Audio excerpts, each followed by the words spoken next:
ایکس یا همون توییتر خودمون یکی از چرت و پرت‌ترین اپلیکیشن های جهانه. حالا چرا؟ یا کنین دنیای میم جوریه که اول توی تیک تاک ترند میشه، بعدش میاد توی ایکس، بعدش هم میاد توی اینستا و بعدش هم میاد توی یوتیوب.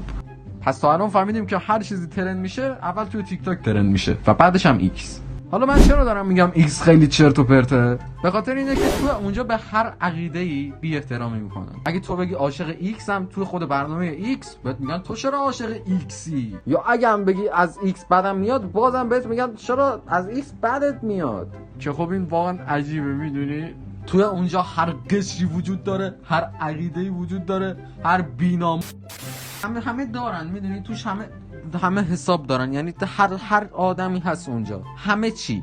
حالا بازم دارم بهتون چرا میگم بده. نگاه کنی نیما تکیدو به نظر خودتون چرا دستگیر شد؟ به خاطر کاربرایی که توی ایکس بهش بی احترامی کردن و براشون کس. ایکس کلا مثل 5 تا پیرزنن که دور هم جمع شدن و وقتی که بحثاشون تموم میشه بدون بچه 8 ساله که داره از توی خیابون رد میشه میگن چرا زن نمیگیری. یعنی که هر وقت بحثشون تموم میشه میرن پاچه یه نفر رو میگیرن. مثلا همین چند وقت پیش صابون سیلیسوینی بودش که خیلی بهشون هیت دادن توی ایکس. خب اصلا توی هیچ جایی به جز ایکس بهش هیت ندادن. بعدش هم توی اینستا کلا هر پستی بودش میگفتن که چرا به صابون سیلیسوینی هیت میدین و خب واقعا هم هیچ کی کلا هیت نمیداد و منم نمیدونستم کی هیت داده آخه.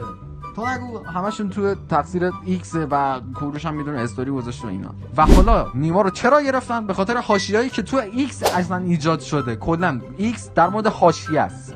یارو همین قدری که روی مردم حساسه یا مثلا هیت میده روی زندگی خودش حساس نیست.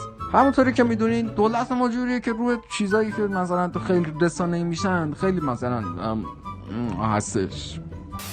و خب هر موقع میبینه توی ایکس این همه هیت گرفته نیما تکیدو، خب 100% میندازدش بیرون. ببین ممکنه منم همین الان عکس بشم بعد برم توی ایکس بعد بگم این پسر نوجوان 13 ساله با کاربران ایکس. دوست دارم واقعا دوست دارم برم تو درو بعد پول. یه چیز جالب من میخوام بهتون همینطوری بگم. یه سری از میما میبینین که مثلا زولبیا میذاره یا مثلا یارو میذاره، همشون میذارن و مثلا میگن یارو از خارجی اسکی رفته. نه اسکی نرفتن از کسی، اینا همشون مال ایکسه. میدونی یعنی اینا همشون توییتا ایکسن.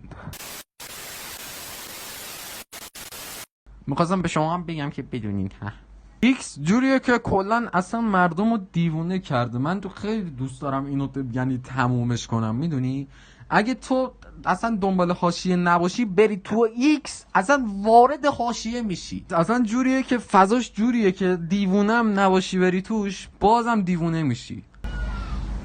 نمیدونم قبل ایلان ماسک هم اینطوری بوده یا نه، ولی خب داداش ایلان ماسک این قضیه رو تمومش کن. میدونید من دارم دیوونه میشم چرا اینطوریه.